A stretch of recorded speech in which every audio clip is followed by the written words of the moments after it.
When workers knocked through a wall at Harvard, they made a chilling discovery in the rubble.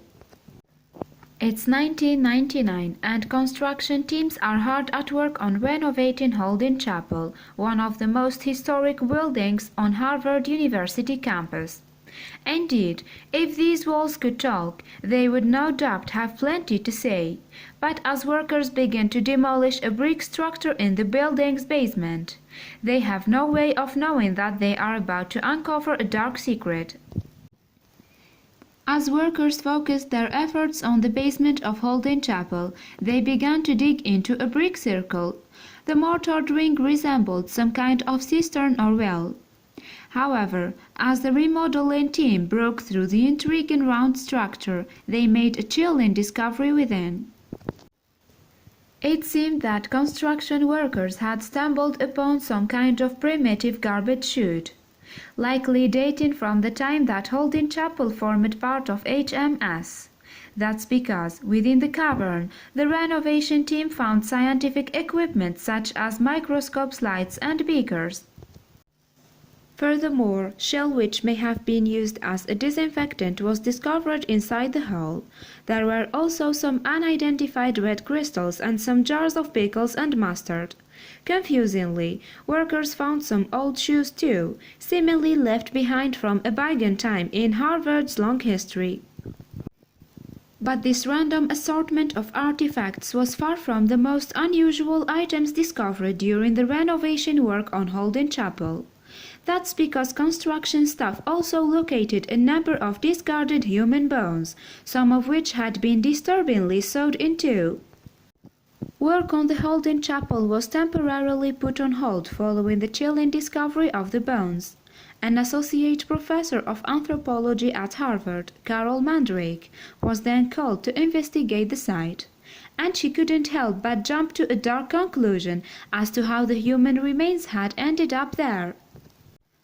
Mandrake revealed her initial reaction to the discovery of the remains in an interview with Archaeology magazine in 1999. She said, "Before I saw the bones, I thought they might be from some early murder. However, after seeing them, she realized that this couldn't be the case." Mandrake explained, "It was obvious right away that they weren't." Mandrake came to that conclusion after discovering vertebrae that had a piece of rusty metal poking out of it. The professor of anthropology then suggested that the body part had once formed part of a prepared skeleton, like those that are used by medical students for anatomical studies. So, it seemed that there was a perfectly logical explanation behind the discovery of the bones. In order to get to the bottom of the macabre find, experts had to look back to the 19th century, when Holden Chapel still formed part of the HMS. And during that time, it fulfilled a very specific purpose.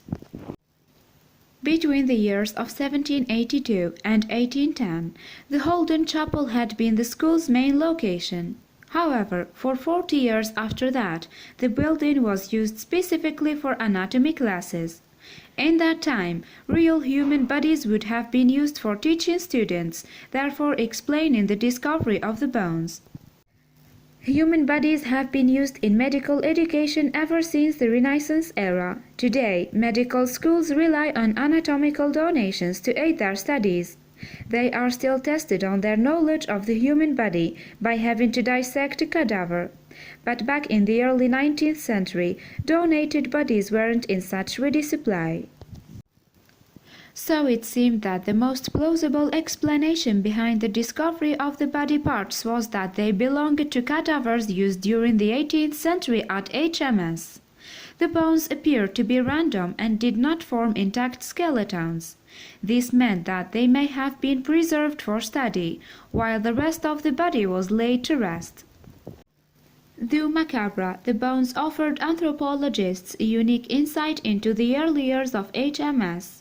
In 1999, Mandrake told student newspaper The Harvard Crimson, "What's really neat about it is that there has been a lot of different little digs in Harvard Yard telling us about student life, but we never really found anything having to do with academics."